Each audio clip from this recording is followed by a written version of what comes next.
Bonjour à tous, je vous retrouve avec plaisir. Je suis le guitariste Luis El Duende qui vous a joué deux morceaux enregistrés en vidéo, l'un arabo-andalou, l'autre flamenco, le samedi 7 mars vers minuit, lors de la soirée caritative chez notre ami Bachar Cassis. Avant de vous proposer quelques explications sur ces deux vidéos, je me présente très brièvement et vous pouvez me contacter via mon site artistique, que voilà. Voilà. D'abord, que signifie duende qu'on remarque dans le nom de scène flamenco qui m'a été donné en 1999 par des amis espagnols. Le duende, c'est un mot espagnol d'origine andalouse au sens profond, qui a été magistralement décrit par le poète et musicien Federico García Lorca dans sa conférence fameuse de 1933 en Argentine, qui s'appelle « Jeux et théorie du duende ». Le duende est un état d'aspiration profonde, survenant tout à coup chez un artiste, pendant qu'il partage l'interprétation et l'improvisation en communion avec le public, dans un moment de grâce. Maintenant, quelques mots sur mon parcours musical. Entré à l'âge de 5 ans au conservatoire de Saint-Germain-en-Laye pour étudier la théorie de la musique et puis la guitare classique, j'ai découvert vers 10 ans, en voyant jouer des gitans, l'improvisation et le flamenco, que j'ai enseigné ensuite en cours particulier vers 14 ans. Plus tard, j'ai approfondi le flamenco jazz, la musique latino-américaine, le latin jazz avec les accords impressionnistes et les rythmes particuliers du Brésil, la musique proche-orientale et celle de l'Inde du Nord, ainsi que la création en musique classique contemporaine, où je mets en jeu d'une part des techniques flamenca qui permettent de réaliser à la guitare classique des processus sonores complexes, d'autre part des résonances qui sont associées à toutes les possibilités harmoniques et subtiles des sons de la guitare. Voilà. Maintenant, à propos de ces deux vidéos, voici les explications promises en 3 parties sur ce qu'on voit, des procédés guitaristiques, ce qu'on entend, la musique des deux morceaux, et ce qu'on lit, les titres des deux morceaux. Donc je vous parle d'abord donc des procédés.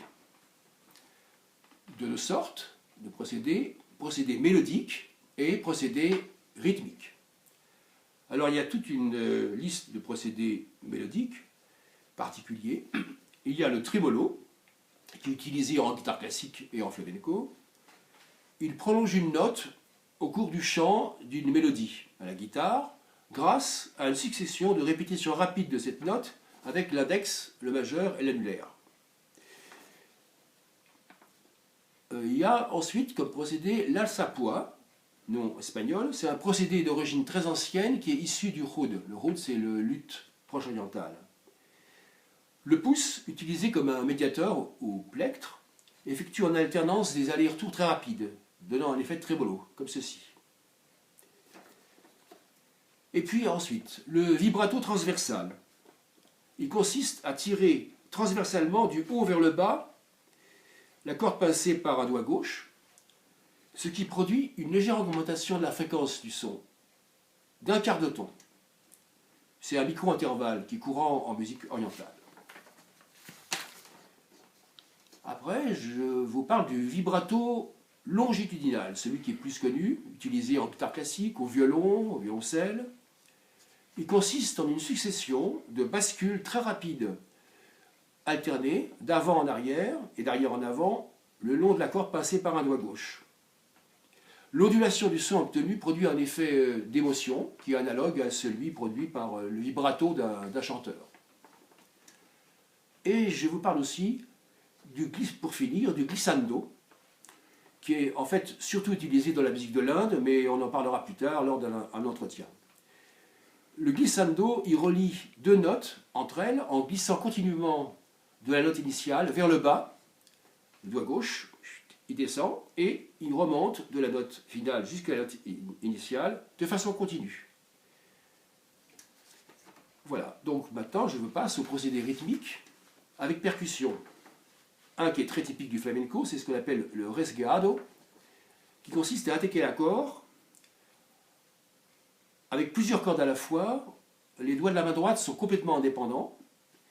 Ils se déroulent de haut en bas et on peut en fait alterner haut en bas, bas en haut, de façon très continue, très rapide, et on produit des effets rythmiques percussifs qui rappellent ceux des tablas, les tambours de l'Inde du Nord. Et enfin, dernier procédé rythmique, le tambora, qui consiste à percuter le chevalet avec l'os du pouce dans une rotation souple du poignet. Je vais vous montrer une affiche qui récapitule tous ces termes espagnols essentiels. Bon. Voilà l'affiche sous vos yeux. Maintenant, je passe à la deuxième partie de mes explications. C'est sur la musique. Il y a trois points qui interviennent. L'improvisation, les liens du flamenco avec le Proche-Orient et les liens du flamenco avec la musique de l'Inde. Premier point, donc l'improvisation. En flamenco et en musique orientale, l'improvisation a une part essentielle. En fait, la musique que vous entendez est semi-improvisée, parce qu'elle est travaillée quotidiennement, il y a des éléments mémoriels qui reviennent, comme certains arpèges, qui donnent lieu à diverses variations qu'on appelle en flamenco les falsetas, et ils sont développés ensuite dans de nouvelles versions, mais au fil de l'improvisation. Une création qui surgit. Le deuxième point, les liens du flamenco, je vais commencer avec la musique de l'Inde. Il y a beaucoup de liens. Au fil des siècles sont arrivés en Andalousie les gitans, nomades qui étaient chassés de l'Inde du Nord au XIe siècle, et qui ont apporté diverses traditions musicales en voyageant, traversant les pays, le Proche-Orient, puis l'Europe centrale. Comme les cordes de la guitare, du grave vers l'aigu, c'est mi, la, ré, sol, si, mi. Il y a donc un doublement du mi à l'octave, le mi grave et le mi aigu. La gamme de mi est privilégiée. Alors la première note de la gamme s'appelle la tonique, et la cinquième, mi, fa, sol, la, si, c'est la dominante, le cinquième degré.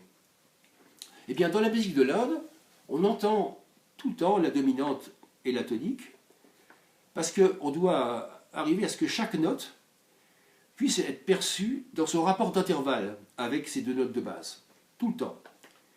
Et en flamenco, on retrouve cette rémanence de l'Inde. Lors d'une mélodie, chaque note est enchaînée dans l'arpège d'accompagnement avec les deux cordes les plus aiguës de la guitare, le si et le mi, la tonique et la dominante. On retrouve aussi cette rémanence de l'Inde dans deux des trois modes du flamenco qu'on va voir tout à l'heure. Ces trois modes sont des ragas, des modes de l'Inde du Nord. Et il est remarquable que sur les 10 ragas principaux d'Inde du Nord, il y en a des centaines de ragas, mais il y a 10 principaux, les 6 premiers, en fait, ce sont les 6 premiers des 7 modes grégoriens du Moyen-Âge, qui ont été issus des modes grecs antiques, et qui ne font intervenir que des tons et des demi-tons, les écarts habituels que nous connaissons à l'Occident, correspondant aux touches blanches ou aux touches noires du piano. Le ton ennemi intervient, on va voir un peu plus loin, dans les trois autres ragas classiques principaux, et les quarts de ton interviennent essentiellement dans les ornements au cours du jeu d'un raga. Je passe au troisième point, qui est les liens du flamenco avec la musique du Proche-Orient. Alors, là aussi, la trace du passage des gitans au Proche-Orient, elle est manifeste dans les trois modes du flamenco, car chacun de ces trois modes est égal à un makam. Un makam, c'est un mode proche-oriental, mais sans quart de ton, contrairement à bien d'autres makams qui sont joués en musique proche-orientale. Alors, je vais vous parler du premier mode via une affiche, parce que j'ai codé les écarts. Donc ce premier mode, c'est le mode classique flamenco andalou, qui est aussi donc le makam kurde du Proche-Orient et le raga bhairavi de l'Inde. Il est connu aussi comme le troisième mode grégorien phrygien, qui part de Mi dans la gamme de Do. C'est-à-dire qu'au lieu de faire Do, Ré, Mi, Fa, Sol, La, Si, Do, on fait Mi, Fa, Sol, La, Si, Do, Ré, Mi. Le voilà, je vous le montre tout de suite. Voilà ce premier mode flamenco, avec des tons et des demi-tons.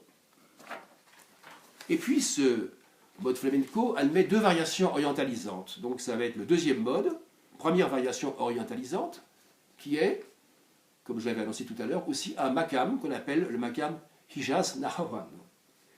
Avec cette fois-ci un ton et un demi-ton qui interviennent plusieurs fois, mais ce qui est caractéristique de la musique orientale, ce qu'on appelle la fameuse seconde augmentée, c'est-à-dire un ton et demi, un intervalle que j'ai noté T+, sur l'affiche que vous voyez là. Voilà. Et maintenant, je passe au troisième mode, la deuxième variation orientalisante du flamenco, même très orientalisante. C'est le makam Hijazkar, le raga Bhairava de l'Inde, où il y a cette fois-ci encore ton, demi-ton, mais deux fois une seconde augmentée, donc deux fois un ton et demi. C'est encore plus oriental. Et c'est la gamme la plus courante en musique orientale.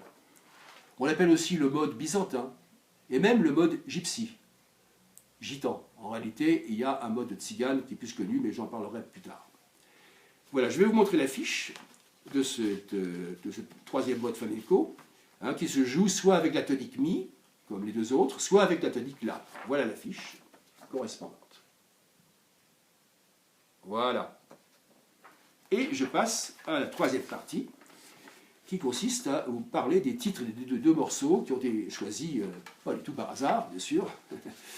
Alors, le premier morceau que j'avais joué, c'était Pájaro Negro, qui veut dire en espagnol oiseau noir, avec la tonique en La, deuxième corde grave de la guitare. C'est un hommage à Siryab. Ce nom de très ancienne origine persane signifierait oiseau noir chantant. Ça, c'est évocateur. Mais son étymologie, que j'ai étudiée pas mal, est très controversée. C'était un immense musicien et savant d'origine kurdo-persane, à la cour du calife de Bagdad au IXe siècle, il y a très longtemps. Et il avait vraiment un génie exceptionnel qui lui a causé des jalousies dangereuses pour sa vie. Et il a préféré prudemment s'exiler à Cordoue, en Andalousie, Cordoba, où il devint le fondateur principal de la musique arabo-andalouse, ce qu'il a apporté avec lui des milliers de chansons orientales, de lointaine origine gréco-persane, ainsi que le oud, auquel il a ajouté une cinquième corde. Et le oud est l'ancêtre du luth occidental qui s'est répandu ensuite dans toute l'Europe.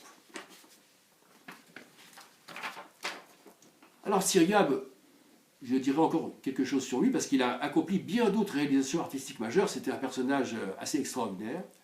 Chanteur, il a mis au point les techniques poétiques et vocales qui ont donné naissance plus tard au flamenco. Il a introduit aussi le système des noubas. Alors, vous connaissez l'expression faire la nouba. Et la nouba, c'était une suite de pièces vocales et instrumentales qui étaient indissociables de la danse. C'est le fondement de la tradition musicale andalouse. En fait, nouba voulait dire attendre son tour. Pourquoi? Parce que chaque musicien devait attendre avant de passer pour chanter devant le calife. Voilà. Et enfin, Siryab a exploré aussi les musiques du nord de l'Europe, comme les musiques religieuses chrétiennes, ainsi le chant grégorien, qu'il a transposé dans le malouf. Le malouf, pour ceux qui connaîtraient, c'est la musique arabo-andalouse, mais pas d'Espagne, mais du Maghreb, le malouf. Voilà. Alors, passons au dernier titre, le deuxième morceau, Passo Flamenco, qui est avec la tonique Mi, la corde la plus grave de la guitare, qu'on appelle le bourdon. Ce titre repose sur le double sens de paso en espagnol, qui veut dire pas de danse, et aussi passage. Or, ces deux sens, ils entrent en jeu dans le flamenco. Le flamenco, c'est bien un passage vers un monde musical à travers des pas de danse. Voilà. Je vous remercie de votre attention et je vais avoir le plaisir de vous retrouver, d'une part lors d'une prochaine visioconférence pour m'entretenir avec vous, répondre à vos questions, tout ce que vous voulez. D'autre part, d'une soirée à venir, le plus tôt possible, à Saint-Germain. À bientôt. Prenez bien soin de vous. Hommage à Siryab.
il y a des bidons qui se suivent, hein, les bidons.